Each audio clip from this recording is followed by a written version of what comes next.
In New York City, Peter Gatien sits at the pinnacle of a near monopoly on nightlife. And generally speaking, if it's a hot club, it's most likely owned by Peter Gatien.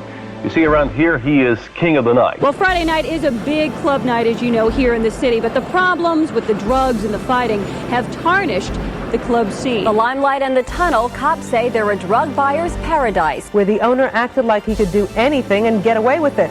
He was wrong. He's in jail. Cops raided the place and found rampant drug dealing. Peter Gatien allowed over 50 drug dealers to distribute cocaine and hallucinogenics such as ecstasy, roofies, and Special K to young partygoers. Gatien could receive a maximum of life behind bars if convicted on all 5 counts of racketeering and drug conspiracy charges. And the possible end of 2 of New York's most popular nightclubs. And he was basically banished from the United States and cannot come back.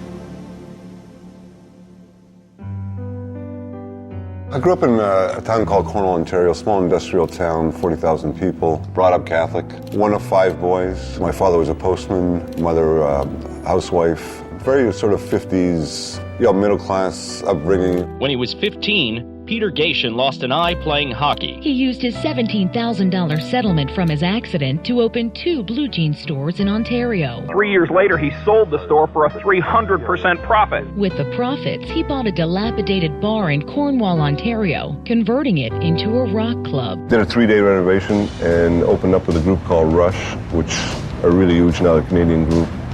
And that was sort of my start in the nightclub business. The first month, like anybody else owning a place, I'm the happy owner, I'm having drinks with everybody, place is packed, things are looking great. 5-6 weeks later, my checks are starting to bounce. I learned a very early lesson with my first club that you just, you can't be part of the party, I guess. After just a year in the bar business, he sold his rock club just as disco hit. The sales pitch for disco is just as flashy as the product, and it's created a new generation of disco entrepreneurs. I went to the first disco conference here in New York City in 76, 77. I loved America, man. Canada's a great country, and I really love it. But opportunity-wise, there's no question. If you are focused and willing to make the sacrifices and are a little bit lucky, opportunities in America are second to none. Pick up an issue of the New York Times, which I'd never read in my life. Look at business opportunities, and they described this place in Florida. It held 2,000 people, $600,000 light system, $500,000 sound system. The ad went on and on and on. Selling price $400,000. Guess who's on the next flight to Miami? It will be the Limelight. The Limelight. The Limelight. Limelight. Limelight. The newest night spot for nightlife. Everything had been prior to that live entertainment. So the concept was now you were going to a disco and you were the star or you were the entertainment or whatever. So between the sort of a little bit of play on words, being in the limelight and limelight lights and all that kind of stuff. So it was just it was a good name, I thought. From 76 to almost 80, you could do no wrong in that business. You just couldn't, Everybody was going out. It was a real joie de vivre. I think it was 22 or 23. I probably had one of the largest clubs in America. Gatien's next stop, Atlanta. It took over a bankrupt dinner theater there. The one in Atlanta has a glass-top dance floor that in winter covers a polar bear den, and in summer, a shark tank. I developed a reputation as being, and quoted often as being, the hottest club in the South. Why didn't you stay? It's been probably said about every industry, unless you make it in New York, you really never made it at all. So that's why I got out of Atlanta. I felt at the time, I'd been to New York, that my clubs, at least physically, were every bit as well thought out, put together as any New York club, including Studio 54. I felt I'd paid enough dues that I could compete in New York.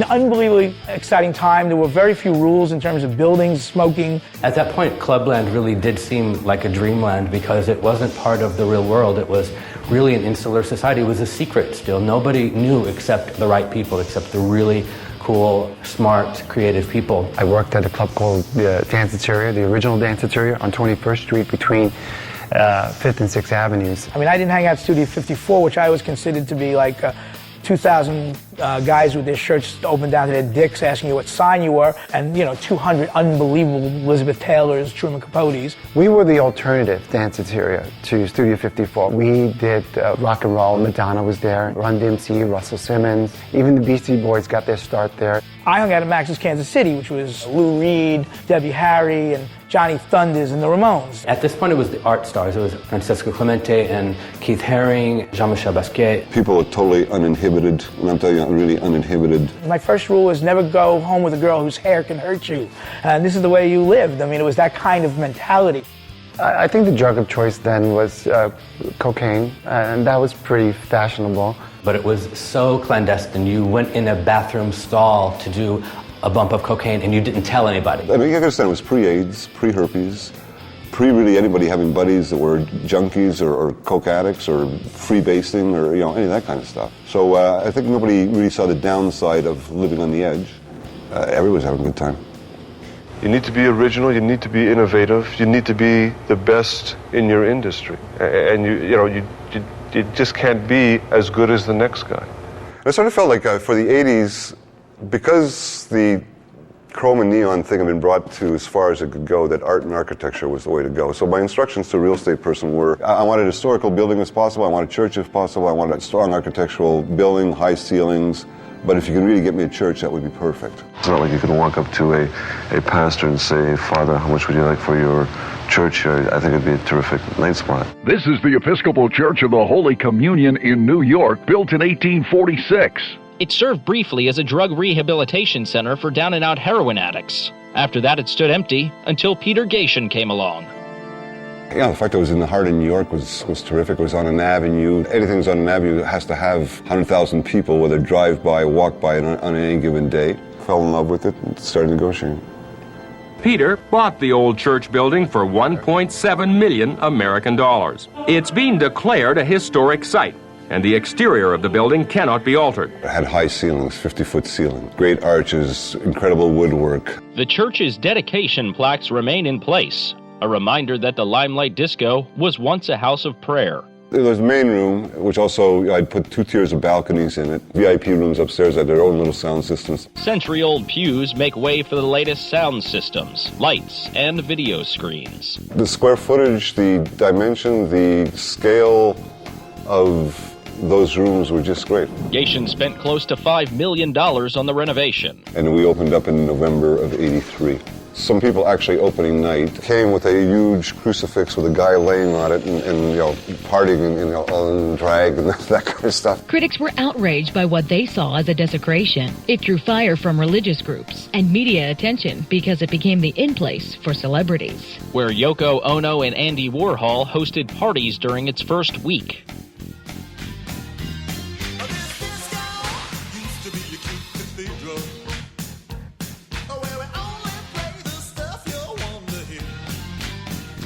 There's a trick to making a disco a success. Keep the beautiful people coming back so that ordinary folk can rub shoulders with them. It costs $15 to get into this disco. Drinks cost another $5 each, even a Coke. As for dress, the flashier the better. The theme night is just one of a number of marketing strategies Peter adopted on his way up the disco ladder. On this particular night, a tribute to Federico Fellini. But modern addictions sometimes destroy the atmosphere of ancient Rome. We need cigarettes. Yes, we must have cigarettes. I don't want a total punk crowd. I don't want a total yuppie crowd. I don't want a total gay crowd. I want 20% of everybody. For this crowd, being wild and having fun in a church is part of what keeps them coming back. When I did it in Cornwall, I felt I was the best at what I did when I did it in Florida and when I did in Atlanta, and now that I'm here, of the same ideals. I want to make sure I'm the best at what I do. Right now, the small-town boy from Cornwall, Ontario, is the hottest thing in New York City.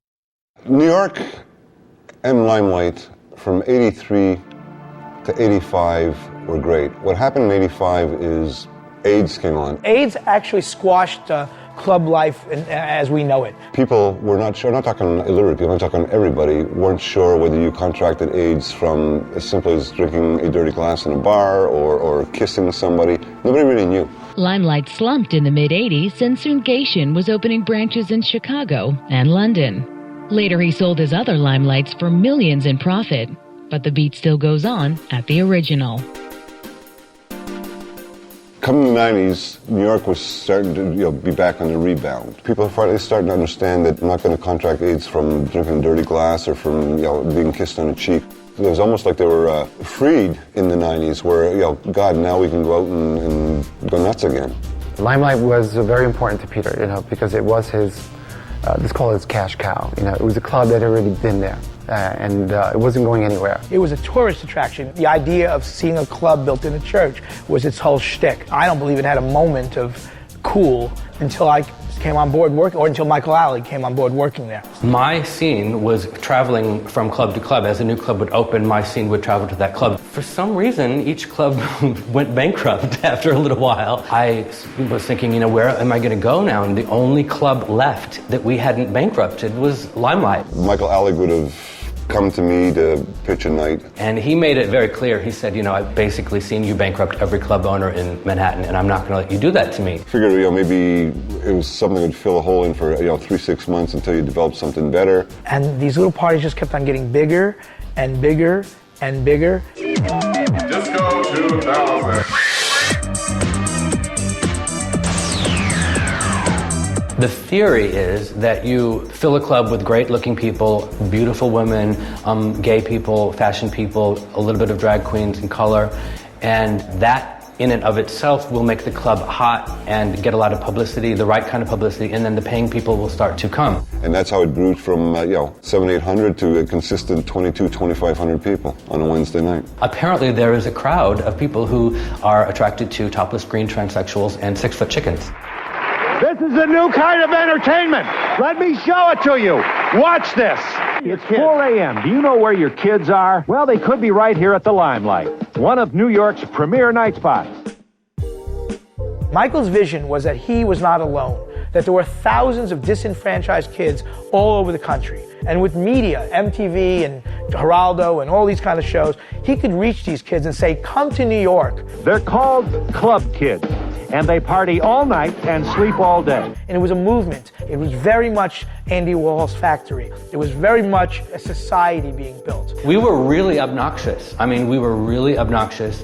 We threw drinks, we danced on tables and toppled things. Basically lived to get dressed that night, would literally spend hours on their costumes, on their makeup, on assembling it all day long type thing, and loved to look fabulous. Every aspect of the Limelight was DIY. The kids made their own clothes, they made their own records, they had their own celebrities, they had their own photographers, they had their own videographers. I remember Jean-Paul Gaultier coming in to get inspiration from these kids clothing-wise, and guess who, a year and a half later, every person in Long Island is wearing platform shoes.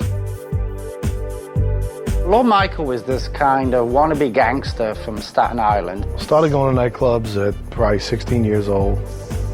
Went over to London for a stretch. Every weekend, millions of young Britons are drawn by the lure of dance music into a magical haven, Clubland. The music scene was there, was completely different than New York City. New York City had that decadent nightlife. The late 80s rave scene was certainly enterprising, but it was also idealistic, anti-establishment, and not profit-motivated. Parties were held in warehouses and fields. It was irrelevant whether you were good-looking or dressed a certain fashion, but it's more or less just enjoy the music. Rave was driven by a new kind of electronic dance music, moving at 140 beats per minute. This wasn't just a couple of kids that got together. This was a global youth culture movement. It was like 25,000 people at this party. I've never seen it. It was just a sea of people. It was a sea of people on ecstasy. Well, guess what? We've got another drug. It is synthetic, and it makes you love everybody. Chemists call it MDMA for short. Users have a word for it, ecstasy. At a psychotherapy session in suburban Boston, Bob and Marie Littlehale are given a dose of MDMA, a drug unregulated, untested, and unapproved to help them explore feelings. MDMA is fast spreading beyond psychiatric offices, where federal agents say the potential for abuse is enormous. We have enough cocaine and heroin and marijuana out there, and LSD and PCP, and the abuse of legitimate drugs. We don't need this to mushroom and become another problem. You're a nice man. I like you. I love you. Accepted or not, Bob and Marie feel the drug was useful to them. I know I love you too. And at the very least deserves further research. You're beautiful. Thanks. This morning, the Drug Enforcement Administration is announcing its intention to place the drug known as MDMA, or by the street name ecstasy, under emergency controls in Schedule 1. Becoming a Schedule 1 controlled substance basically means that there was no legitimate use for ecstasy. Possession of ecstasy now carries the same penalties as heroin. Maximum of 15 years imprisonment for illicit traffic or clandestine manufacture or possession with intent to distribute. In 1989, ecstasy had become wildly popular in Britain. It had all but disappeared in the United States. I did my first hit of ecstasy in a club in London. Ecstasy is a feel-good drug that stimulates the nervous system. When you're in the music scene, you just forgot about everything else. And the music just sounded incredible, and you had this endless energy. In low doses, it's a stimulant. High doses can produce hallucinogenic effects similar to LSD. All of a sudden, I felt like all of my friends are so fucking beautiful. You heard sound better. People talking to me, their voice sounded like it was coming in through a tube, like it was hitting my eardrum directly, like I could hear the tinkle of the glasses and like all of these little sounds, I could hear them so precisely. The lighting just was 10 times that more exciting. You can dance all night and your sensory perceptions are tuned way up. And is marketed as a way to enhance the techno music experience at raves and clubs. Techno hadn't even been a whisper in New York in the early 90s. It hasn't happened in New York yet. So somebody buy cases of records, bring the music in. The dude who gave me the first pill said, listen, take these pills along with you, and I guarantee you this drug right here, pure MDMA, is better than any drug they've ever did in their life. I come back to New York with the pills, with the records, brought them to a DJ by the name of Repeat, and said, Pete, you got to play this music. Forget about that mushy house stuff. This is that aggressive party music. This is the stuff that's going to take you there. So now it clicks. All right, I got the drug, I got the music. I don't have the venue. American rave started in the outer boroughs of the city, Brooklyn, Staten Island mostly. And two of the people who were throwing these raves were Lord Michael and DJ Repeat. At one point, they had a party in a sleazy little after-hours club in the West Village called Japan. I said, if these people can pack this much punch into this tiny little sleazy after-hours club, imagine what they could do to Limelight. And the very next afternoon, I brought Lord Michael to Peter, and Stephen Lewis sat in on the meeting. And Steve was like, we have a room called the Chapel. You do your party there.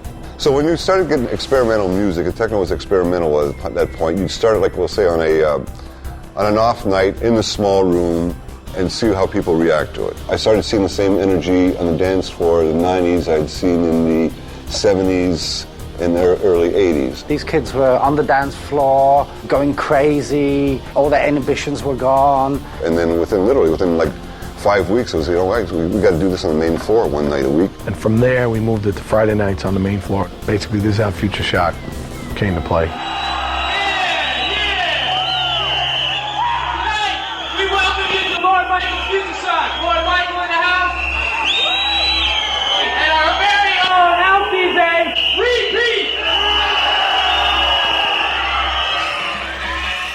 And we were selling out. Friday nights, Mark Berkeley took the back end of the club with Muscle Boys, and Future Shock, there were 3,000 to 4,000 people. And this was the only place in New York where you could hear techno at the time. When Michael worked for us for that year and a half, he was definitely working hard and actually bringing good acts, and in fact, he even brought Moby. I DJ'd for Lord Michael a bunch of times. He really was instrumental in developing sort of like the electronic techno rave scene in New York in the late 80s, early 90s. Lord Michael's the promoter. He gets the job done.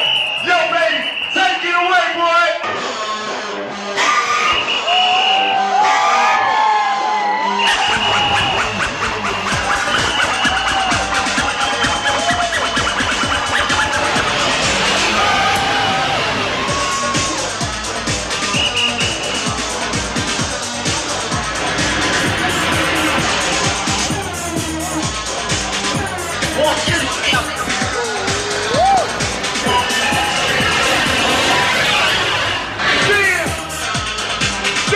It's Caligula with music. It was virtually Sodom and Gomorrah. It was pagan Rome on acid, is what we used to say. Orgies going on in the upper chapel, and you had people streaking naked, and you had girls on swings. And we had this game show called What's My Line, where there were several lines of white powdery substance on a podium, and the contestants had to come up on the stage and snort one of the lines, and they had 5 seconds to guess what that was. It was either cocaine, or it was Special K, or it was crushed up Rohypnol, or it was ecstasy. Then round two, they would go again, and we would wheedle it down until there was one person barely standing left. With the ecstasy craze being so powerful, what could I do to drive more people to want to get in the club earlier in the evening? He would have ecstasy punch. Take 200 pills, mash them up into a powder, put them in a 55-gallon garbage pail, and serve it from the DJ booth on the main floor. It was almost like a priest at church or Jesus coming down, and the gathering happened. You know, people came with their mouth open. Throw the pills in their mouth, punches being served. It was frantic. You just felt like it was degeneracy without negative consequences. The initial demo was Bridge and Tunnel. Lord Michael's crowd were so unfabulous that they were not used to getting into a Manhattan nightclub. So they turned out in massive numbers, thousands of people. It was like a cross between a soccer riot and a rave. Bunch of Italian kids from Staten Island and Brooklyn. In Britain, we used to call these kids love thugs, which were basically soccer hooligans who were taking ecstasy. This wondrous therapy, and instead of beating each other up, we're hugging each other on the dance floor. And so in one night, like, you know, in the chapel, you'd have all the goth kids. In the room adjacent to the chapel, you'd have, like, glamorous transvestites. And then in the main room, you'd have all these kids from Staten Island and Long Island with their shirts off going crazy to techno. At one point, we had to have 4 doors because many people were saying, I won't go in the same door as those people. But then they'd start drinking and they'd start intermingling, where I'm sure people found themselves making out with people they would never have imagined. Like at the beginning of the night, they go there with their friends and they probably left a changed person. They were taking a lot of ecstasy, and ecstasy is the love drug, and it's very difficult to argue or to, have that kind of attitude with somebody when you're all on ecstasy, and it kind of brings everybody together and you're all on the same level. So those things combined made everybody get along really well. Ecstasy, all the rage at so-called rave parties, is flooding into the country. I had a source in London, a woman about 65 years old that wore sundresses, and she just taped the ecstasy to their body. Couriers can smuggle between 2 and 5 kilograms of tablets into the United States on their person. It costs pennies to produce and can be sold for as much as $45 a dose. I was receiving them at about $5 to $8 per, depending on the quantity I purchased. In the early stages, it was give me 10,000. Within months, it was I need 30,000. Ecstasy, it went from being this kind of marginal drug that not that many did to becoming what kind of marijuana was to kids in the 60s. Everybody wanted to do ecstasy. There's always a policy, you get caught, you're tossed. I was throwing out coke dealers, heroin dealers, pot smokers. If a cop came in and busted you for ecstasy, they didn't arrest you. They took the ecstasy and they threw it in the garbage because ecstasy was not illegal. In New York State, it was not even illegal until '96. It would have been considered more risky or maverick to have a cigarette in a non-smoking section of a restaurant. Because ecstasy wasn't really regarded as a hard drug. The NYPD were much more interested in cocaine and heroin. So the marching orders back then were, don't have any violence in your club, don't be having any ambulance coming around or any of that stuff. Keep the streets and the sidewalk and whatever clear. Nobody would have ever accepted people openly doing lines of coke and that sort of stuff. And other than that, we don't bother you. Voters in many of America's big cities go to the polls this Tuesday to pick new mayors. Now, opinion polls tell us many voters still have a single issue in mind. In election year 93, crime is king. Let me tell you that I know about the crime that you have to deal with. I understand the fear that you have. There is a crime of violence committed in New York City every 4 minutes. Rapes, armed holdups, murder.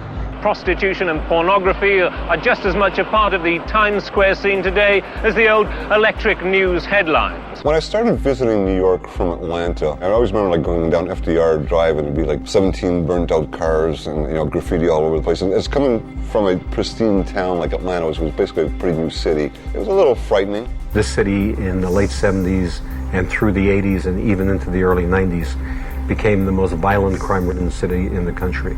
The murder rate in New York had hit astronomical high. They had over 2,000 homicides one year. I heard 5 shots, though. Bang, bang, bang, bang. When I looked there, I just couldn't believe my eyes seeing the blood on the street. The violence that was taking place on the streets of New York City was directly related to the drug trafficking. For a long time, part of the city's Lower East Side had been described as an open-air supermarket for drugs. It seemed that New York, we were traditionalists. It would be heroin, it would be cocaine. And that really was the way it went until we had this offshoot in the mid-'80s of crack. A cheap form of cocaine with a short, intense high. The drug is highly addictive and has spread so rapidly, it's regarded as a deadly menace in many communities. Amidst the glamour of Broadway, crack dealers and users have set up shop. It is a drug that is tearing the cities apart. It was a rough time.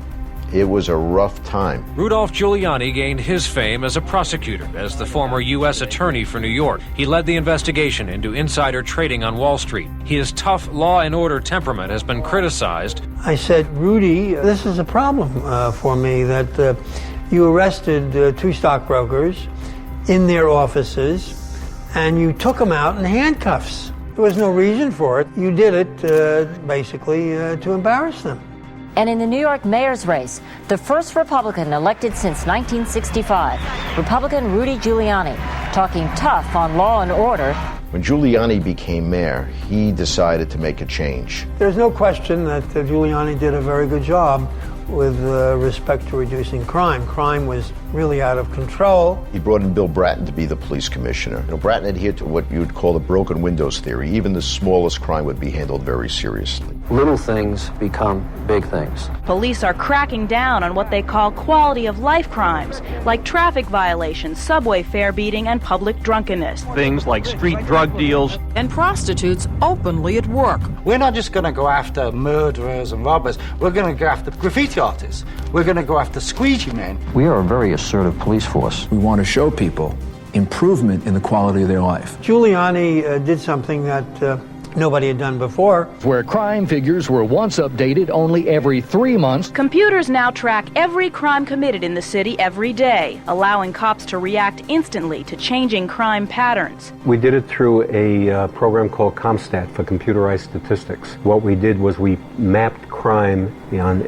every borough, every precinct, every block, every building in the city. Which would really hold the precinct commanders accountable for crimes that were committed in their precinct. They look for problems, and they better find the answers, because once a week the big brass downtown chops off the heads of those who don't. Different precincts compete with one another in reducing crime. Many residents who once felt trapped behind closed doors now feel a new sense of liberty. But others say police initiative sometimes leads to a use of excessive force. What we're having here is the beginnings of a police state. This, say New York civil rights leaders, is the experience of most black men here, being stopped and frisked. Crime actually fell radically. Overall crime is down 50%. The murder rate is down to what it was in the early 70s. There were fewer than 1,000 murders for the first time in almost 30 years. First 6 months of last year, crime went down by 1% in the rest of the country, went down by 16% in New York City. Making New York City a surprising model for fighting crime in other big cities. I contributed to Giuliani's campaign on the second go-around. At that point, I was at 4 clubs, a staff of 1,000 people. We were a small industry in New York. In New York City, Peter Gatien sits at the pinnacle of a near monopoly on nightlife. It's midnight, and the Palladium, one of the busiest nightclubs in New York, is hopping. 2 years ago, when the Palladium was near bankruptcy, Gatien assumed the lease and turned it around. USA. USA. Hello, and welcome to USA, your pleasure destination. The $8 million four-story funhouse is Peter Gatien's crown jewel. Where an adult-sized slide connects the top and bottom floors. Upstairs, a room created by fashion designer Terry Mugler doubles as the VIP lounge. Its centerpiece, a stairway that leads nowhere. It was the premier club in all of New York City nightlife. Soon Gatien will have to divide his attention among 4 clubs. The Tunnel is another defunct club he plans to revive with a subway theme. I'd never been in the Tunnel in my life. It's this huge warehouse, and it is dark. Since it's a tunnel, literally a tunnel, it has this mystique. It's like being in a subway. It always feels like an underground party.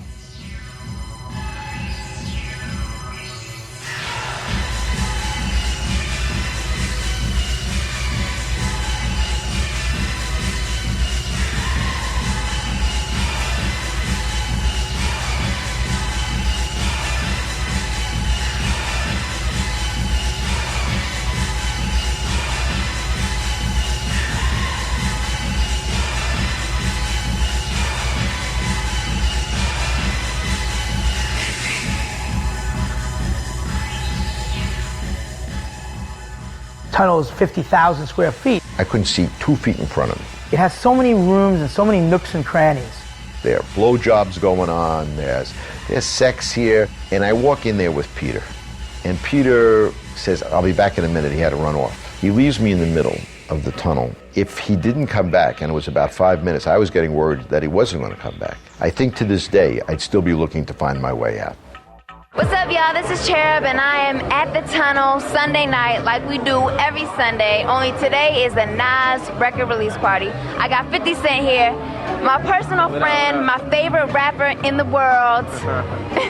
Hey, what up? We were doing the Sunday night that Source magazine quoted as being probably one of the most influential nights for hip-hop that there ever was. Funkmaster Flex, he was the one that organized it. We used to get everybody from Jay-Z to Puffy, you name it, they'd perform there for free. Drop that shit from the scratch.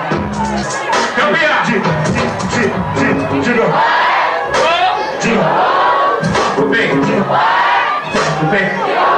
Hip-hop is the dominant music in society. It's like rock and roll now is like, you know, a way, way, way distant second.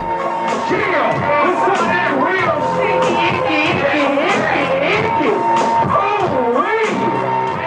could go, you could bump into some important hip-hop producer. So it was a place where deals were done, where new music was heard. It was an important part of the culture in New York. Put your motherfucking hands up one time! Put your motherfucking hands up! Rub it on your skin like lotion. Let's talk about shit. Oh my lord. I'm over Wu-Tang Sword. It was a gold mine, Sunday nights. It was a night, and I've done a lot of nights in my life, where I can actually say not 70% of the crowd was dancing, and not 80% of the crowd was dancing. 100% of the crowd was dancing. Even you had your big security girls that would be like, you know, doing pirouettes and whatever. It was a great night. Check out me and my operation, running New York night scene with one eye closed like Peter Gatien. None our foes have an idea. Back in the days, the fool affairs used to run out. 4,000 people into the Tunnel, 6,000 people into the Palladium, 4,000 people into Limelight, and let's say 2,500 into USA, 3,000. 15,000 people a night dance to the tune Peter Gatien plays in Manhattan clubs. He was pulling in 50,000 customers on a weekend. Gatien predicts with all 4 clubs open for business, revenues will reach the $30 million a year mark. Figure on average about 150,000 a week times 4. As midnight approaches in the city's hottest hotspots, as the bass from the speakers rattles your bones and pounds your ears, a single cool, watchful eye looks over it all. It is the eye of Peter Gatien, the Lord of Late Night. Peter Gatien was an impresario. There was a magical quality associated to everything he did, because everything he did was huge. Everything he did seemed completely unsustainable. He had balls. You know, it ain't easy opening a nightclub. Going for 4, that's a cowboy.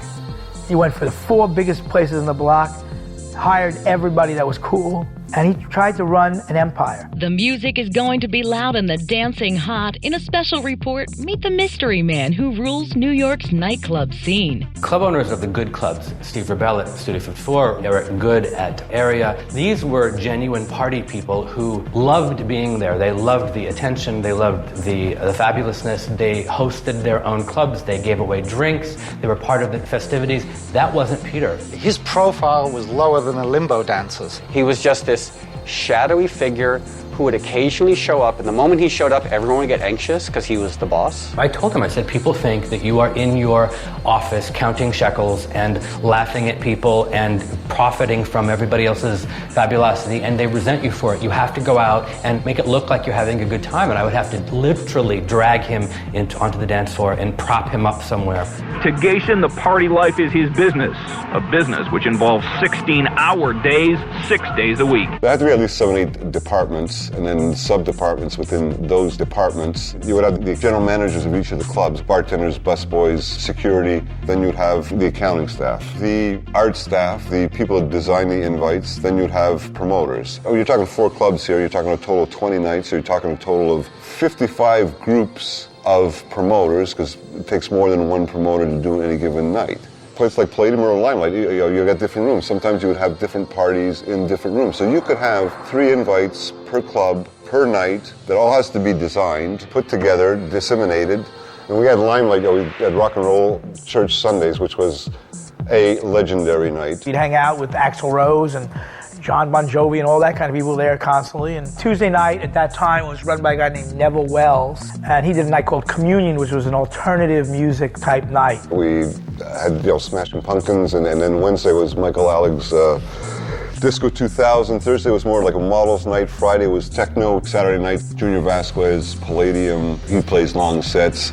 That night could end as early as 7 o'clock and sometimes 11 o'clock the next day. When I had 4 places, I'd do my rounds. Palladium was usually the last place that I left. And you really have to be a legitimate, hard-working person to survive in the nightclub business. It's not a picnic. It's not a party. It's a very serious business. In Manhattan, where million-dollar clubs are hot for a month or two and then often fold, Gatien has known more than a decade of huge success. Did we own the city's nightlife? We owned it. We were the leaders in nightlife, not just in New York City, but in the world.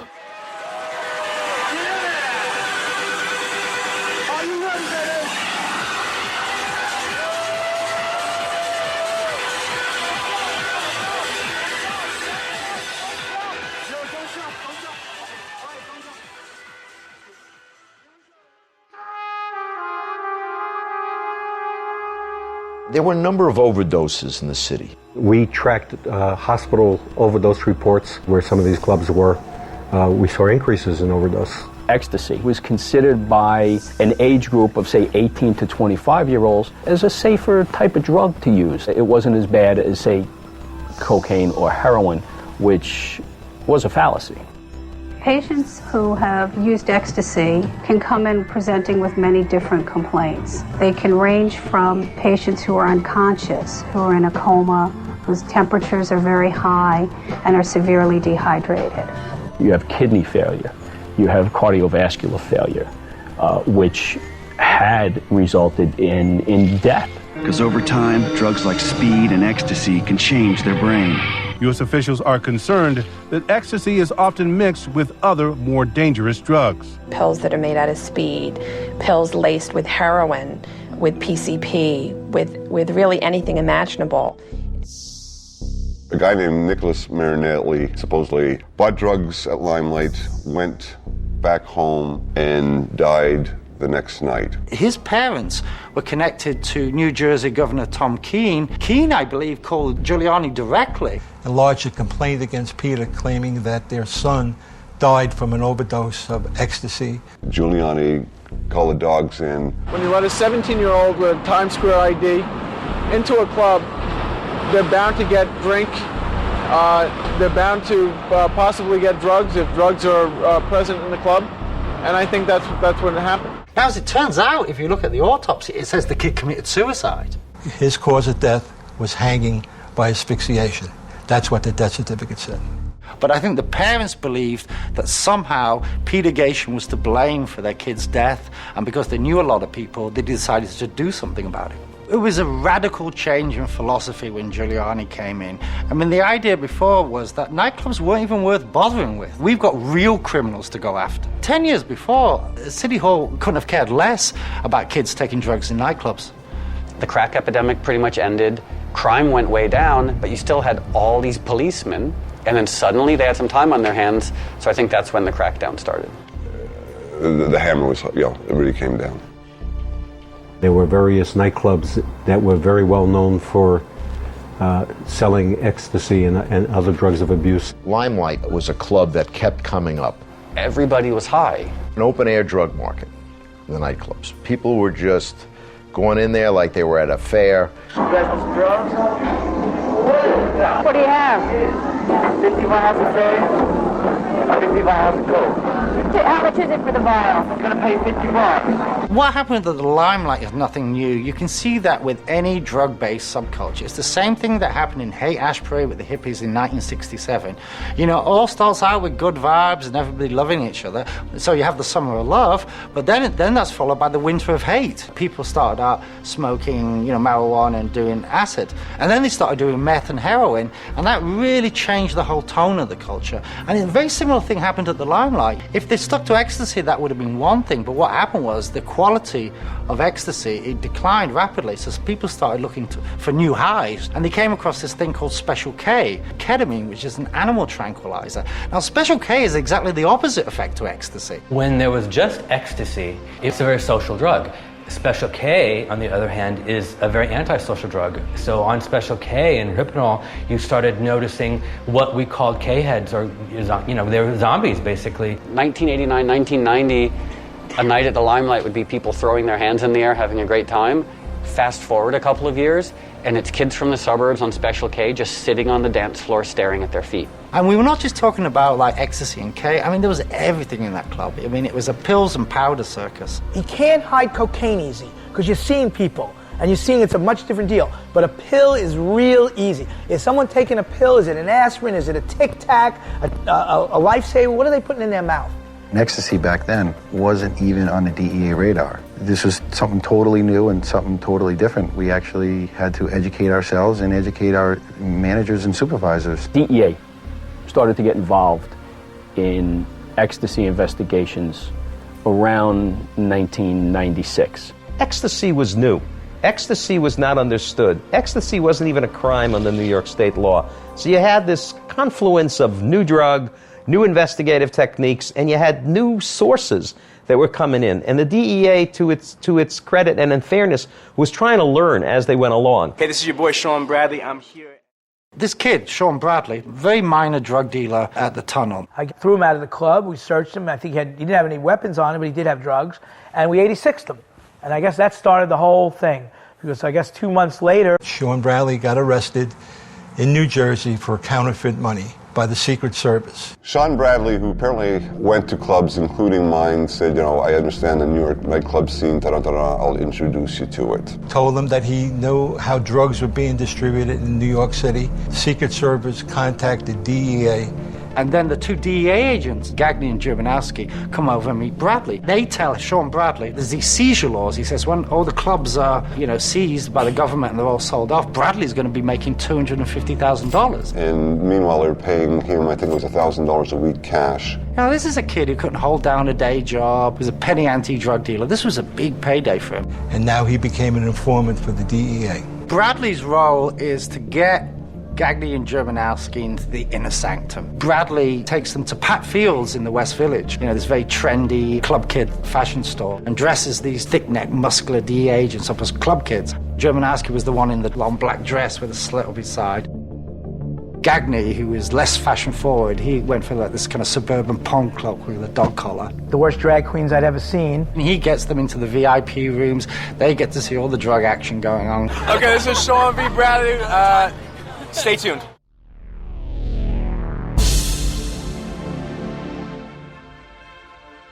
The Limelight is a former church turned into a night spot. The tunnel is a former warehouse for subway cars. But the feds say both nightclubs were really drug supermarkets where the owner acted like he could do anything and get away with it. He was wrong. He's in jail. A very important cell of a very significant distribution organization has been immobilized. People come to the Limelight to be seen, to have a good time, and prosecutors allege they also come here to buy the drug ecstasy. Known variously as Toucans, Fruit Loops, and Playboys, these are some of the ecstasy tablets now serving as evidence in the case against 24 people, including the owner of the Tunnel and Limelight nightclubs. All have been charged with conspiracy to sell ecstasy, which could mean a maximum of 20 years in prison, $1 million fine, and the possible end of 2 of New York's most popular nightclubs. Investigators say the club's drug selling was an incredible commercial enterprise with international connections and a monopoly well organized enough to keep outside dealers from getting in on the action. These clubs existed to distribute these substances. Gatien attorney said in 20 years of operating clubs, Gatien had never condoned drug use of any kind, nor had he ever been cited for drug use violations. I think this was an ill-advised indictment. I think Mr. Gatien was deemed to be a trophy, if you will, by the drug enforcement of people who had access to those clubs, and I think when we get into a courtroom, we're going to find that they made a terrible mistake here.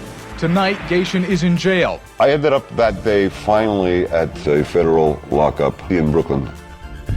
The next morning, the lights go on at 6 o'clock, and within 10 minutes, being approached for any drug that anyone wanted, heroin, coke. I'm supposed to be able to prevent it, but meanwhile, a place that you're strip searched 9 times before you even get up to your bed, it's okay for them to have it. He is currently out on bail of $1 million and is expected to go on trial next year. It's important to note here that despite the accusations, the clubs continue to operate and will right up until the trial for Mr. Gatien, which isn't expected to begin until the middle of 1997. I assume that combination of the district attorneys, the federal prosecutor, the corporation counsel, and the police department, they are exhausting all of the penalties that they can legally exact from that operation. You want my view, that operation has proven that they can't operate legally and they can't operate within a reasonable bound. One of the unique things in the city is there's basically a civil nuisance abatement law which says that if there are 3 occurrences within a year in a particular business that are crimes, you can apply to the court to shut them for a year. And we did that in a number of venues. Under the nuisance abatement laws, I had to perform 3 undercover purchases in an open and notorious environment. After receiving coaching from Bob Gagney and Matt Germanowski, I was under the understanding that I needed to make a certain amount of buys and busts at the Limelight. Then we were to move on to the Tunnel. The party's over. Police clear the dance floor at 2 top hotspots. Big blow to nightlife here in Manhattan tonight as police close down 2 major dance clubs on the eve of the weekend. The Limelight and the Tunnel, cops say they're a drug buyer's paradise. Many wonder, however, tonight if this is about drugs or more about getting controversial club owner Peter Gatien. New York City police moved in at midnight on the trendy Limelight and Tunnel clubs, executing a court order to eject the patrons and close the night spots down. Clubs were closed under New York's nuisance abatement law, which permits the shuttering of establishments where narcotics are sold.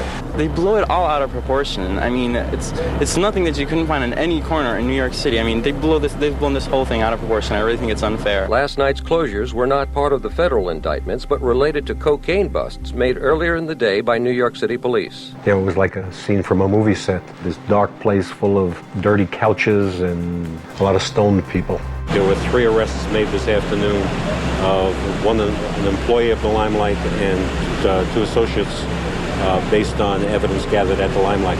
Yes, there were 4 undercover buys made at the Tunnel over a year period, and we get anywhere from 5,000 to 10,000 people over a weekend. That's like over 100,000 people, and yet there were only 4 undercover drug buys. I think that's a pretty good standard. And this is a signal that we're not going to tolerate the use of businesses as drug-selling locations in the city. Give me a break. Like this was going to change the whole city? Under the city's nuisance abatement law, both the Limelight and the Tunnel here can be closed for up to a year. But according to Peter Gatien's attorney, he will move in court next week to have both clubs reopened. That closure is the result of Sean Kirkham totally orchestrating, manipulating it to a point where we couldn't have not prevented those sales.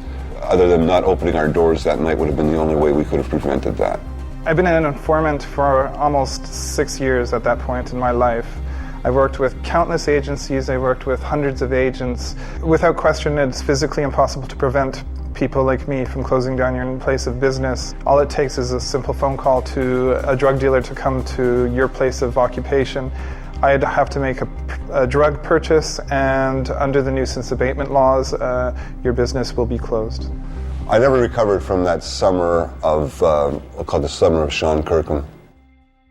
You know, if you look back to the times of the 1940s when the Nazis were on trial in Nuremberg, they said they were doing a job. It's much how I felt. I was just doing a job. I was getting paid for it. I didn't think of the consequences in terms of being labeled a confidential informant or a rat. So, it was, for me, there was no pride in doing a job. It was just a job, and I tried to do the best that I could. This club has been shut down before, and it quickly reopened, and according to police, quickly became a drug supermarket again. We'll see what happens this time. I had to make a deal with the city where I agreed to close Limelight for a year. Tunnel, I think, if I remember right, was closed 3.5 months. A little later, I had to sell Palladium. I got $500,000. I needed the cash for the defense. The prosecutors had hoped that the money generated from the nightclubs would dry up and Mr. Gatien would no longer be able to afford to pay his legal defense. I believe wholeheartedly that their main objective was that if we financially break him, he's going to plead. And I went down to the U.S. Attorney's Office and said, this is like crazy. If we wanted to resolve the case, what would be the sentencing guidelines that you would think was appropriate? And they looked at me and they said 11 years. They assessed Peter Gatien criminal responsibility for every pill that was sold in his club by anyone that they seized in the course of the investigation. They multiplied out the math and it came to 11 years. I mean, I looked at them like they were nuts to suggest that Peter Gatien, who was running 4 venues at the same time, could be criminally responsible for what went on at any given moment in any one of the venues, whether he was there or not, was something that I thought I could win in a courtroom.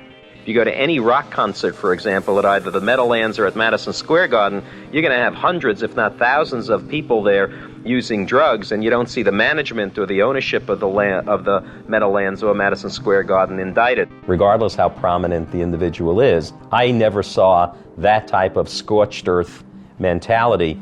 The motto was, get Gatien at all costs. This was a resume case, quite frankly.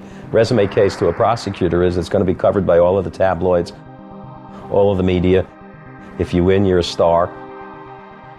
A lot of those prosecutors want to become Giuliani someday also. How do you do it? By taking down big scalps? How do you do it? By getting your name in print type thing. The headline of getting Peter Gatien was really a primary reason why he got indicted. Who is the biggest owner of nightclubs in New York City? Who's the big fish? What better way or a person to choose to make an example of than the one who's on the top? There was no face to ecstasy when they indicted Peter, and when you got an eye patch and a face, makes you an even more attractive person to target. Every single club was saturated with Special K and Rohypnol, crystal, meth, ecstasy, and cocaine, but they didn't have an evil, sinister, eye-patched figurehead like Peter Gatien at the helm. Regular folk had no idea who owned nightclubs like Sound Factory or Twilight. A lot of people knew who Peter Gatien was, and so he became this easy target. All the ills of nightlife, could be projected onto him, and by bringing him down, it could serve as a lesson to other club owners to behave. Now the indictment against him has expanded to include throwing marathon parties, binging on drugs for days. In a 5-year period, I had 4 parties which I did drugs at in a hotel. Peter was the best kind of drug user that there can be. He would go 3 months, 4 months without using any drugs, and when I say any drugs, he wouldn't have a glass of champagne. He would go on a binge for 3-4 days. Get girls there, do a lot of cocaine, drink, party. The government argued without any basis in fact whatsoever to do so, that the parties at the hotel were rewards for people who worked for Peter and therefore was related to the racketeering enterprise. This was simply fundamentally false. It dirtied me. I mean, you get a middle class or suburban jury or whatever. Yeah, the guys at a hotel, with girls and they're partying and doing drugs, God, what an awful person he is. Let's put him away. There was a young prosecutor, very little experience. Her name was Michelle Edelman. I mean, she was obsessed with Peter. She had a big picture of Peter behind her desk in her office. I remember going in there one day and I said, this is not healthy.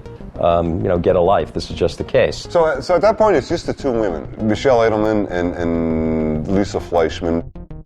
Ben speculated that maybe they wanted a more experienced guy. They brought out the senior person in the Eastern District. So they brought in Eric Freeberg. He was chief of the Narcotics Bureau at the time. He had a reputation as a straight shooter, tough but fair. Very competent, very experienced, very seasoned person, and he was spearheading the case. You've got to understand, this was a very high-profile case, but a lot of people's reputations were on the line here, right? They spent millions of dollars, tens of thousands of man-hours, and they were determined to bring down Peter Gatien no matter what. I was of the illusion that federal enforcement, whether it's prosecutors or DEA, were honorable and didn't bend rules. The people going after him had no morals. They're as bad as anybody else.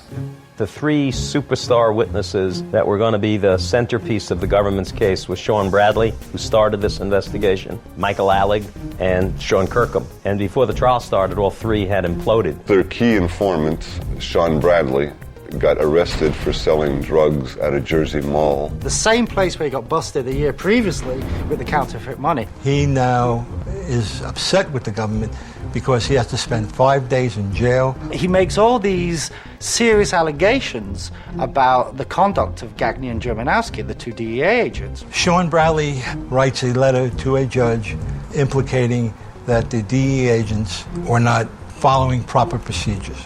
They bought him gifts. They skimmed money off him, they let him use and sell drugs, and they also participated in the use and sale of drugs at the clubs. He claimed that they were surveying Peter Gatien's office in a warehouse across the street, the office at the tunnel. They saw Peter Gatien scratching his nose in his office. Gagne joked that, it looks like Peter's doing coke. And that incident ended up in the DEA report as Peter Gatien using a one-hitter. He said that Peter did coke and he had in his drawer, and we actually went, looked at the desk, found out there's no drawers. That was another one of the allegations that Sean Bradley said that didn't happen, they made it up. I never, and I use the word never, did any illegal drugs, even pot, ecstasy, anything like that in my life at any of my venues. The government lost Sean Bradley, so now they reach out to Michael Alig. Michael agreed because they told him they had enough information to arrest him. He was completely fucked up at this point in his life, drug crazed, insane. Who knew more about the drug dealing at the Limelight than Michael Alig? Little problem though, little problem. Michael had dismembered his roommate and dumped him in the Hudson River. A fellow by the name of Angel Melendez disappeared. Angel Melendez lived with Michael Alig. The whole of New York City, at least the whole of people that went out and sort of knew what was going on in New York City, had heard the rumor of Michael Alig murdering this person. I had maybe 6, 7 people close to Michael all saying that Michael had confessed to doing this thing. He approached me at the Limelight. He danced up to me wearing, full clown costume, makeup, colored hair, the whole 9 yards. And he asked me to borrow my car. And I said, what do you need it for? And he said, I just killed Angel and I want to get rid of the body. And I said, excuse me? And he said, I just killed Angel, he's in my bathtub, and we're going to chop him up and get rid of the body. I said, Michael, get the fuck away from me. Matt and Bob knew about the murder the way that Peter knew about the drugs in the clubs. And when I say that, they sort of figured, maybe it happened, maybe it didn't, and if it did, we don't want to know. As far as they were concerned, if Michael Alig could give them Peter Gatien's scalp, why should they care? And at that point, as far as they were concerned, there was no absolute proof because there was no body. But once it starts hitting details and the New York Post and stuff like that, they started floating ideas about the state case and wrapping it up with a federal thing and charging me with one thing and making me go to jail for something like 3 years.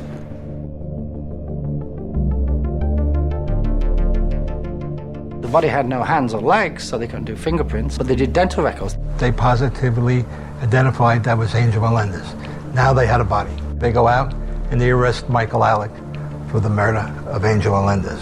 After he's arrested and he's in Rikers Island, the DEA paid him 2 more visits, Gatien and Germanowski. I was deathly sick. I was withdrawing from heroin, throwing up. They asked the superintendent if they could take me out for a drive. I told them I'm very sick. I cannot focus on any of these questions that you want to ask me about Peter Gatien right now. And so they let me call Brian, my drug dealer, from their phone, and I called him and I said, "Can you please meet me?" He said yes, and they got out of the car and let Brian come in the car, and they walked up the block, and me and Brian were doing dope in their back seat, and every time I was sick they came and picked me up and took me to Brian. So now Michael Alig flips on the DEA. I fucked over somebody who was very close to me, who was really more of a father figure than my own father, and I didn't think I would be able to live with myself. His usefulness as a informant was done. Out of the blue, we get a call, and this guy on the end of the phone says, I'm Sean Kirkham, and I had heard that name. I knew he was one of the sort of witness informant types who are floating around in this cesspool of a case, and it was like, oh my God, what do I do with this guy? In early 1996, I relocated back to New York City, where I was living with these 2 male escorts. They had placed ads in the back of a gay magazine called HX. When these roommates were unable to fill slots, I would step in to make a few extra bucks. And now he wants to tell us a story about how he got involved with the Peter Gatien case. The big thing Sean said was that he had this affair with Eric Freeberg, the lead prosecutor in the case. He saw a picture in a paper. Oh, I recognize this guy. Imagine to my surprise, I had seen in the press Eric Freeberg, a U.S. attorney. It sounds nuts that a federal prosecutor would be with the likes of Sean Kirkham.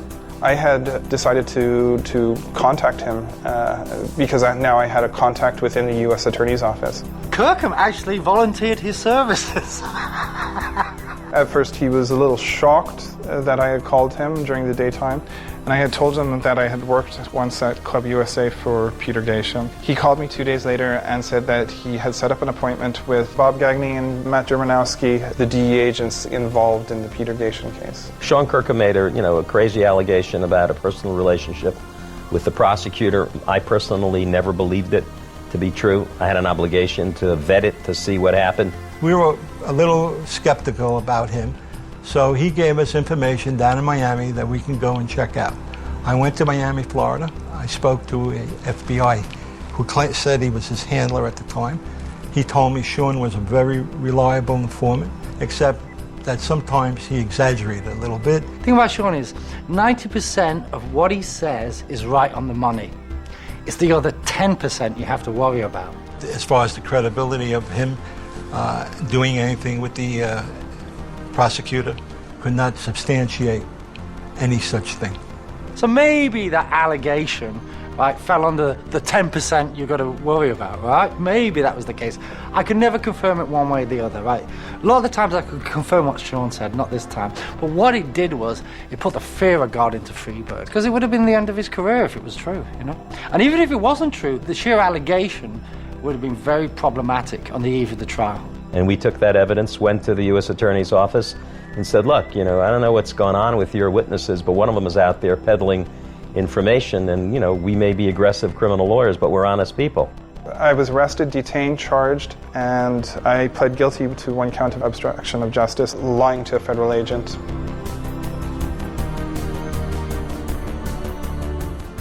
Probably the most aggravating is a guy like Sean Kirkham is a terrific person when his services are required to put somebody in jail. He's believable, they'll put him under oath, they'll put somebody in jail for 20 years, that's terrific.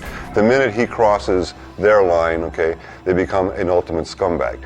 The case was in serious trouble. You had 3 cooperating witnesses who all turned on the government and were all separately and without collusion making serious accusations of government misconduct. We're basically people who have never been in trouble before. This was our first brush with the law, and it was very frightening to have our first brush with the law be these big DEA agents that are making this big federal case against Peter. So as the case progressed and they saw what they were going to have to do, that they were going to have to lie and do all this stuff, people just started dropping off. We don't want to have anything to do with that, And also, Peter's a decent person. People didn't want to do that to Peter Gatien, They liked him. I liked him. So now they have a gentleman by the name of Michael Caruso. Caruso at that point had been long gone from Limelight. That whole crew bolted to Florida, 92, 93. All the little guys have gotten arrested already. That only leaves us.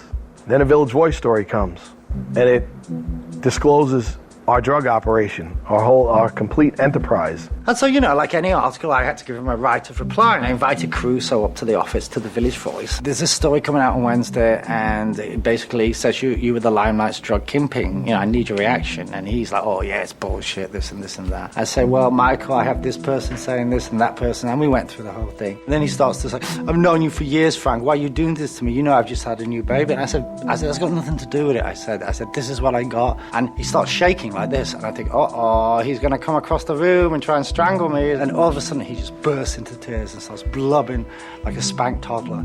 And he gets up and he goes, what do you think I should do? Do you have any advice? And I just said, yeah, Michael, I think you should get a really good lawyer. And sure enough, we get picked up.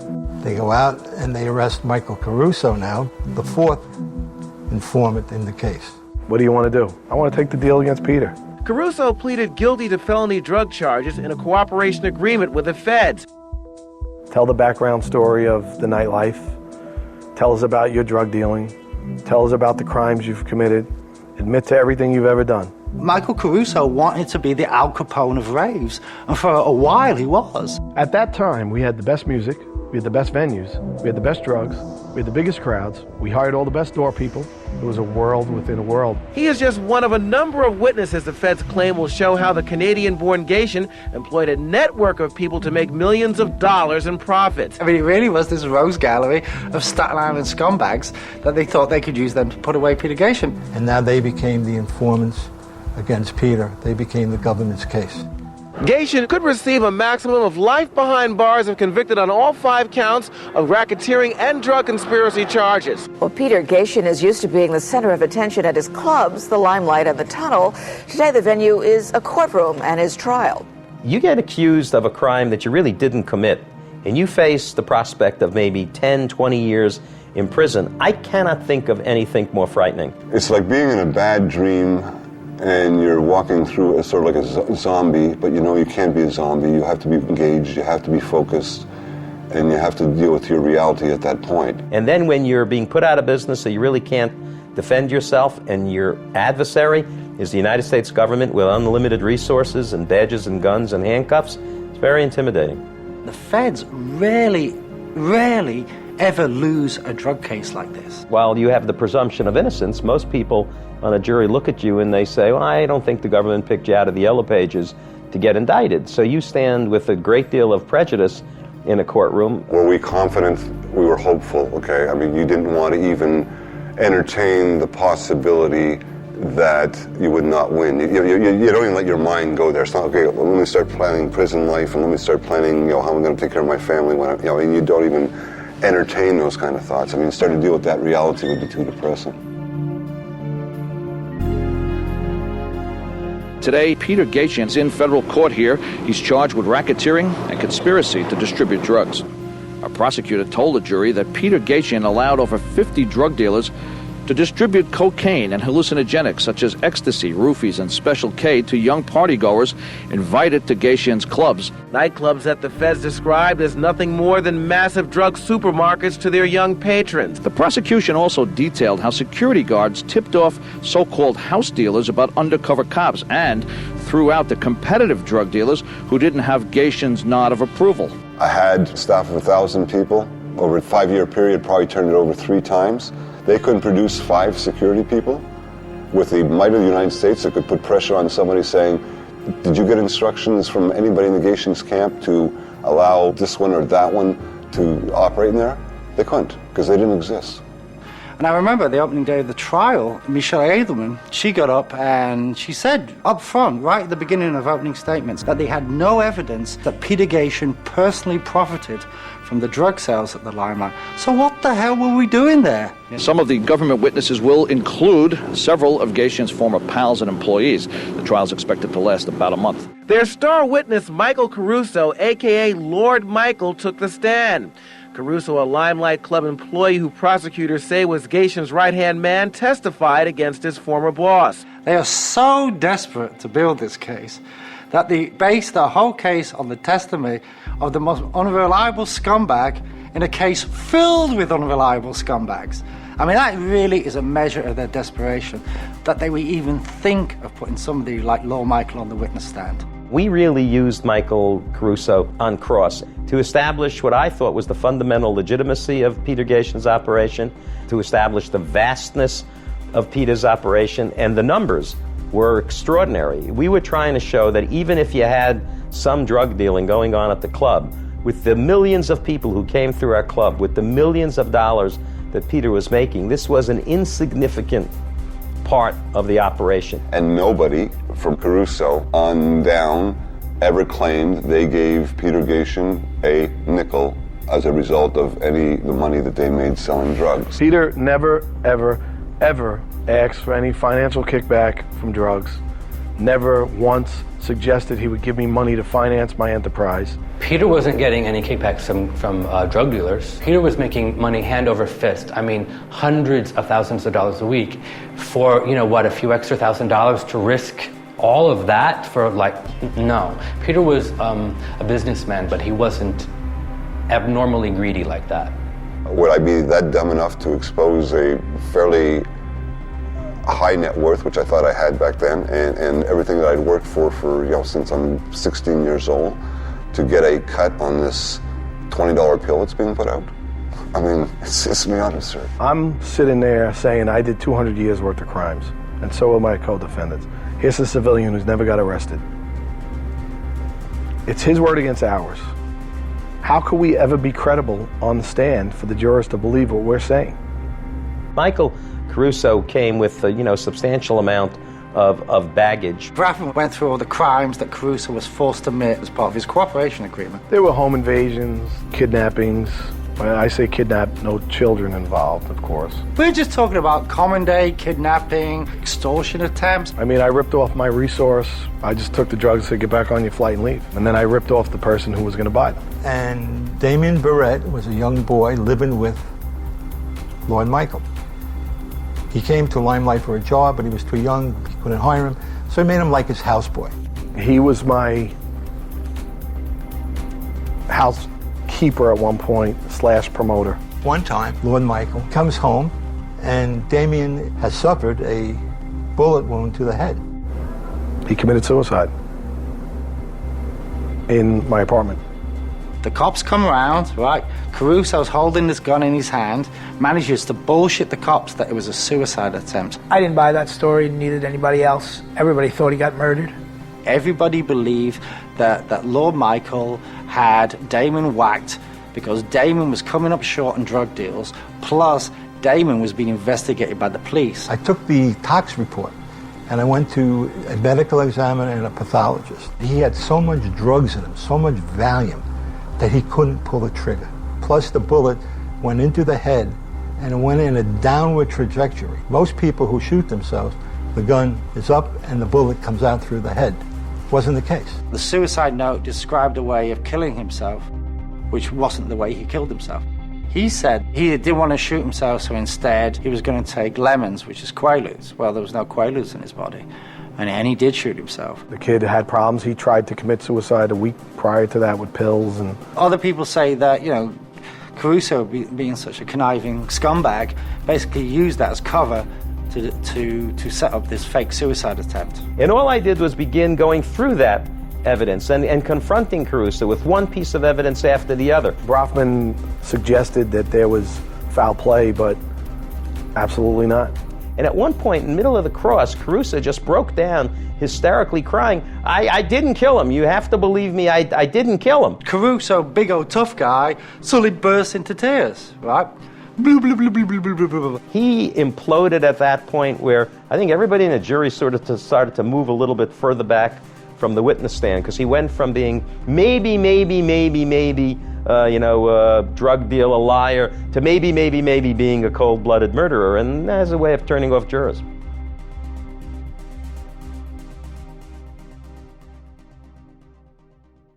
The most significant thing about that trial is not who took the witness stand, it's who didn't take the witness stand. I remember at one point, late in the trial, saying to Friedberg, what are you going to put Manowski and Gagne on?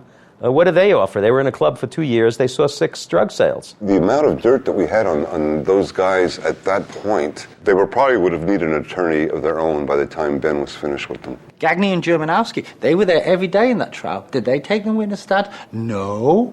And Ben Brofman said it to me more than once in his 35 years as a defense lawyer, has never seen the case agents not testify. And we had about 26 witnesses who we were going to use in our defense case. But I kept watching that jury react to key government witnesses, and I was seeing people like rolling their eyeballs when these people were testifying, and I was getting the impression that a couple of those people just didn't believe them. It was like the Ecstasy Bandits. It could have been a movie, but it had nothing to do with Peter Gatien. Said if we put on a defense case, we will lose this jury. Brafman was so confident that he had basically destroyed the prosecution, he didn't call a single defense witness. And I remember going home and laying in bed wide awake, knowing that I was about to make a decision that would impact forever on the quality of life that Peter Gatien and his family might get to enjoy. And that if I was right, I was going to be a hero and it would be great. And if I was wrong, I was going to be second-guessed by every lawyer who Peter went to for the rest of his life, who would look to say, the guy blew it. You had 26 witnesses. What would be the downside? So we rested.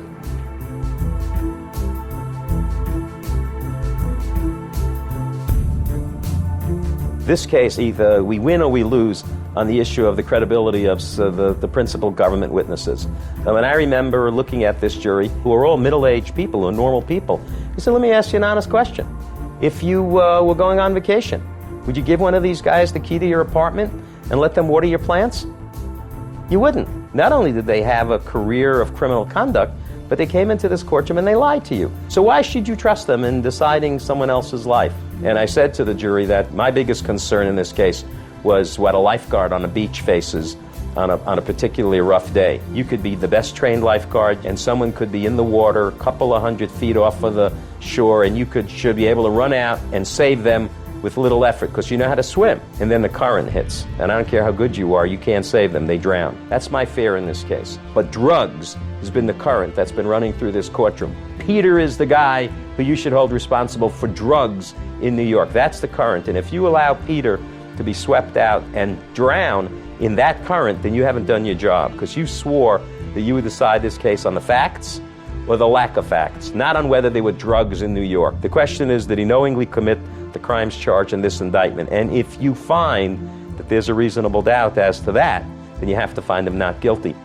It's just an awful feeling. You're totally have no control of the situation either, okay? And it's like your whole life is in the hands of these 12 people, and you've got lying and cheating, get Gatien at all costs, no integrity whatsoever, people wanting to destroy you and your family's life.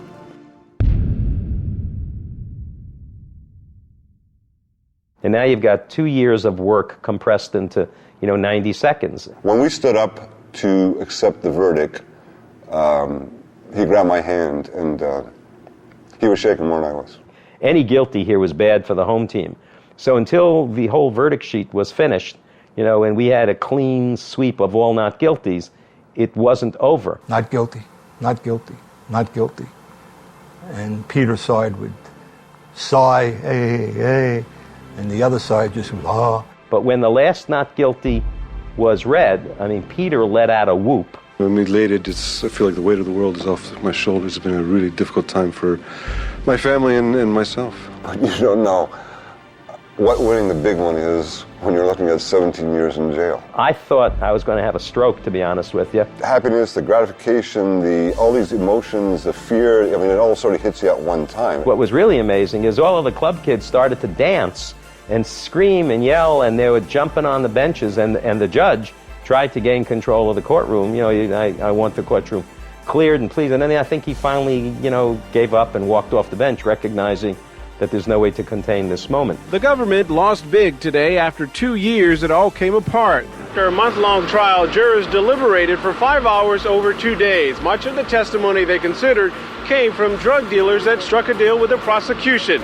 In the end, it could have been the credibility of those witnesses that cost the government this very important case. I think it really speaks sadly of our justice system. Well, really, if you don't have funding, you don't have a prayer. I mean, the government doesn't run out of money and doesn't run out of time, and if they want you, and this prosecution wanted me, they do whatever they have to do to get you. This particular trial, not the entire prosecution or investigation, this particular trial was about whether or not Peter Gatien was responsible, and the jury has spoken on that issue. They could not conclude beyond a reasonable doubt that he was personally responsible. The jury definitely saw that this was an abuse of power.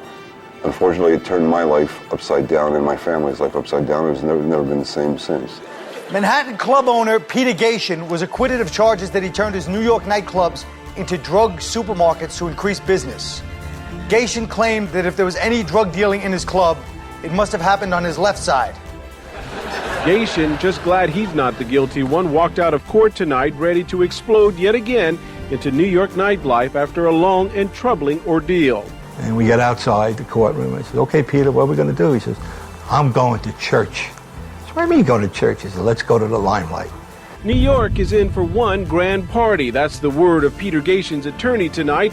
And the Limelight will reopen, he says, in 4 weeks as one of New York's biggest nightclub owners celebrates his newfound freedom.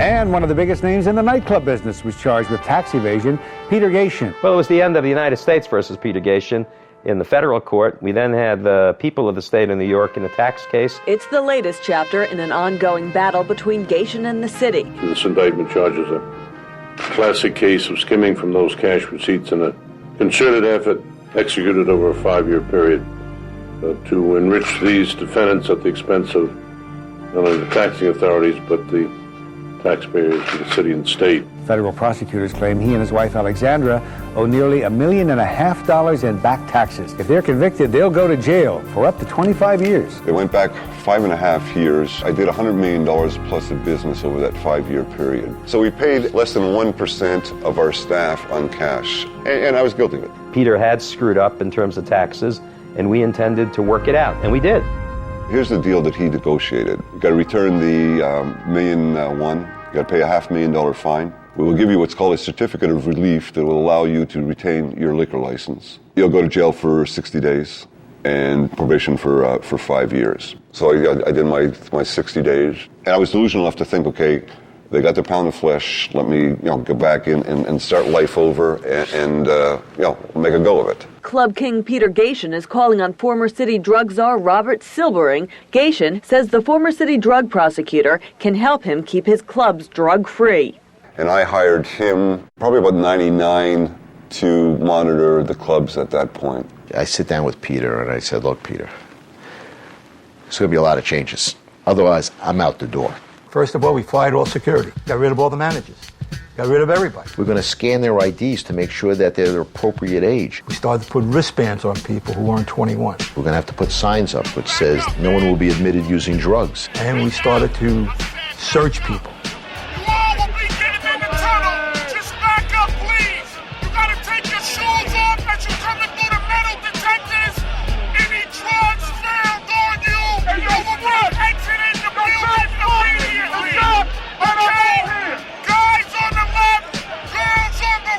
Before tunnel even opened, the task force was down there. They had the roads blocked off. 100, 200 policemen outside. You couldn't even get on the block without having your ID scanned. It really did feel like you were trying to have a night out in a police state. We did everything we possibly could to have people take their shoes off, their socks off, open their mouths. The body searches at the front door were practically indecent now. You start searching people and making them feel like they're entering a federal prison. It's not the atmosphere they want to pay to come into. I would not compromise on the searches. I said, Peter, we're searching people. Tunnel on Sunday night was quite open, wild. Patrons were 90% black. They weren't a drug-using crowd, but they were a drinking crowd. The precincts hated hip-hop nights, hated them. Oh, they got nervous. What are we doing with all these, having all these African Americans in a white area? But of course, it was black people coming through a Chelsea neighborhood that saw itself being, hoity-toity, and a lot of these people took the subway, so they were walking from 23rd and 8th or 26th and 8th through the neighborhood. And the party would end, and their arguments would ensue. So now you have a fight. So there you'd have assaults, you'd have broken cars, you'd have, once in a while, you'd have a mugging. Just last week, a 16-year-old boy was killed after a fight at the tunnel ended on the street. A couple of months ago, I called 911 because there was a girl drunk carrying a gun. People didn't want hip-hop in Manhattan clubs because of its reputation for violence. Anyway, I was getting a lot of heat for that, and it was strictly a race issue. The precinct didn't want black folks coming down to that area of town. Peter was in a difficult spot. He needed money. He was desperate. He owed so many people money. He owed me money. He owed Brofman money. And then I was paying down the 1.6 million back taxes, both federal and state. Peter, I think, looked at it. This is my moneymaker. This is what's going to keep me going. I can't close on Sunday. Had you been inhibited or prevented from playing hip-hop in 1999, there was not much music left if you're going to be current. I met with the commanding officer of the 10th precinct, which the tunnel was in. And he says to me, I'm going to have to explain this now when I go to ComStat. My statistics are going to be higher. There's going to be more crimes, this and that. If he does an open Sunday or he does a different type of event, he's not going to have any problems with me. So I went to Peter and I said, look, Peter, I'm going to be very straight with you. If you run hip-hop nights and incidents continue to happen on the street, they're going to close you down. And they did. The only people in line at the Tunnel nightclub tonight will be cops. Hours before the big Friday night kicked in, dozens of officers moved in to close it down and lock it up. A move which some say could finally lock the owner, Peter Gatien, out of his nightclub career. Well, Harry, a New York hotspot cooled down a little over the weekend. Last night, cops took away the Tunnel's liquor license under orders from the state liquor authority. The West Side nightclub has had a history of trouble with the law. A state judge ordered the lock back on the doors of the Tunnel nightclub for the second weekend in a row. The club is going to stay closed until the judge decides that there's no more drug trafficking going on there. Club owner Peter Gatien says that he is losing $250,000 in admissions, and his attorneys argue that the club's security is as tight as possible. So it got to this point where it was essentially a war of attrition. Gatien was being hit on all fronts. He was being hit every day by the New York Post. He was hit by the mayor's office. He was being hit by the community boards. I think eventually this took its toll and it essentially bankrupted him. I don't know the exact date, but at 2:52 a.m., this man comes walking down the stairs and he says, I just filed for bankruptcy for Limelight. And I says, who the hell are you? He said, it's very simple. He says, I'm an attorney, blah, blah, blah. The premises is closed. He says, take everything out of here that you can. And we walked away. It was done, finished. And a piece of nightclub history has been sold. The Limelight went for more than $3 million yesterday. The new owners, Flatiron Entertainment, plan to use the space for an upscale disco. And basically all the proceeds went for back taxes, both federal and state. Financially, I was digging a deeper hole, and emotionally, I think the whole family it's time to get realistic and let's just lick our wounds and figure something else out. It got so personal that at the end of the day, I think the objective got lost. And if the objective was to convict Peter in federal court, they lost. If the objective was to put Peter out of business, they succeeded. But what have they accomplished other than putting 600 or 700 people out of jobs? If it's not death by 1,000 cuts, which sort of was, that they never let me peacefully run my businesses or run my life. But what the federal government did to him afterwards was even more offensive to me as a citizen. What happened really very simply was I received a call June of 2000 from Ben, who told me that he needed help.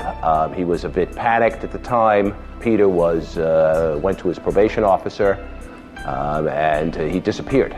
Peter was never actually a citizen. He was a Canadian citizen. Under the law, if you are convicted of a felony, even a state felony, even a tax felony that has an element of fraud to it, you're technically deportable.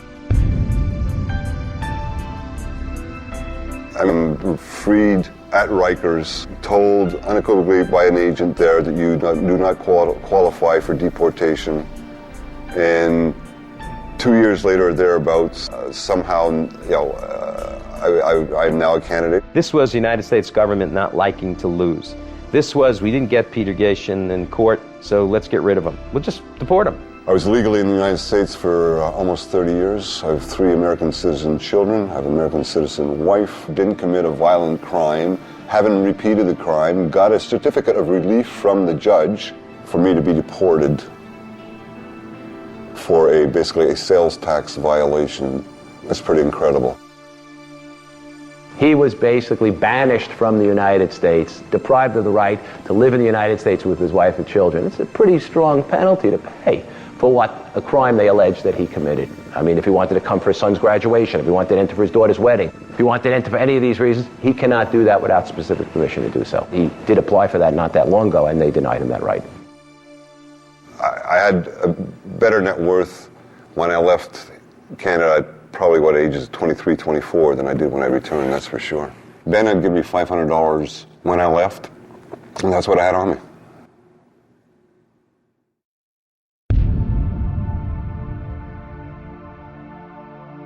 In Les Miserables, there is Inspector Javert who pursues a mayor who was wrongly arrested and who escaped from a prison.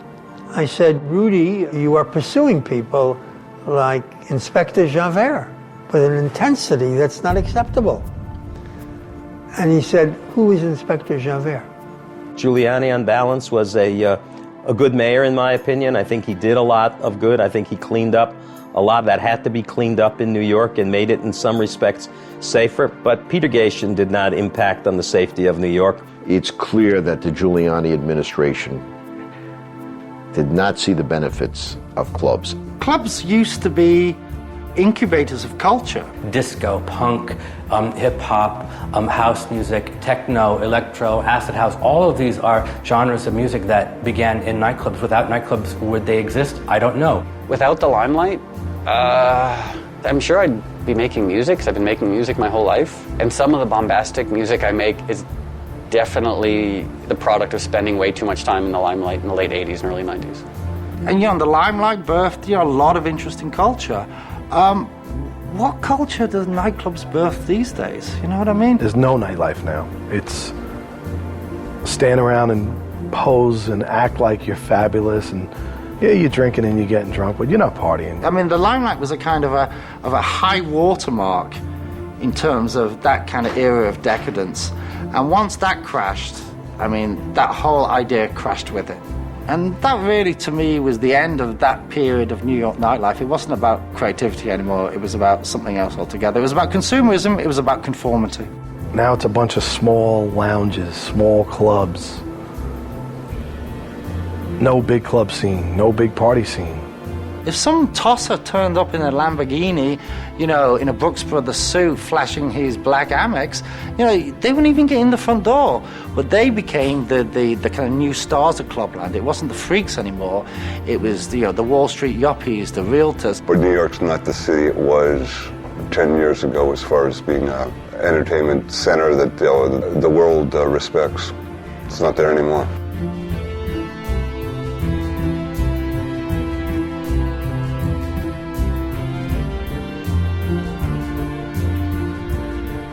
New York has nightlife now. Is it better or worse? Who knows? But I think we're all a little bit less that people like Peter are thrown out of the United States for reasons such as occurred here.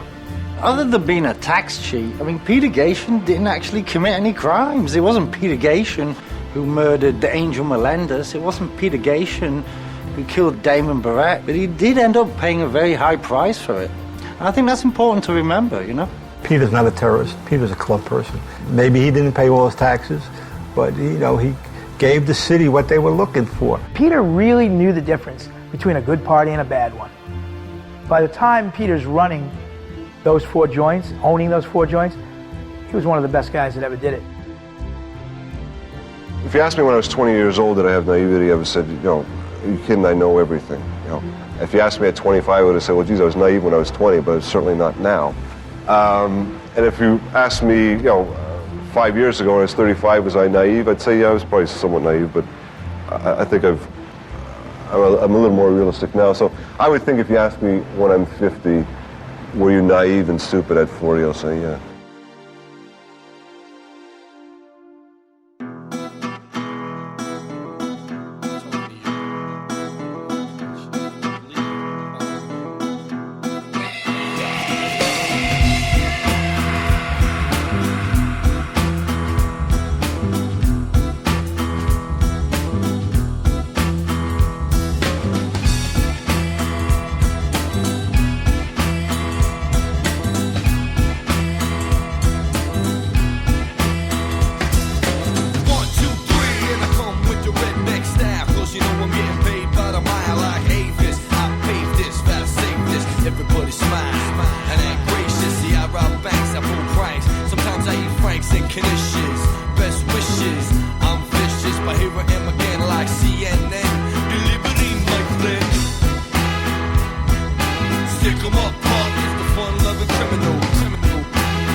John Steed, I'll steal your girlie and I'll steal your weed. I got so much flavor that I always leave you chewing, and I got so many styles you be thinking I'm from the UN. Broke into the White House, and if I got caught, and I've been Neil Armstrong if I was an astronaut. I'm always optimistic about human relations. I got more friends than my man Peter Gatien. We always fun loving, so don't start bugging if your girlie comes up and starts kissing and hugging. Stick 'em up, punk is the fun-loving criminal. Stick 'em up, punk is the fun-loving criminal. Stick 'em up, punk is the fun-loving criminal. Stick 'em up, punk is the fun-loving criminal. Stick 'em up, punk is the fun-loving criminal. Stick 'em up, punk is the fun-loving criminal. Stick 'em up, punk is the fun-loving criminal. Stick 'em up, punk is the fun-loving criminal.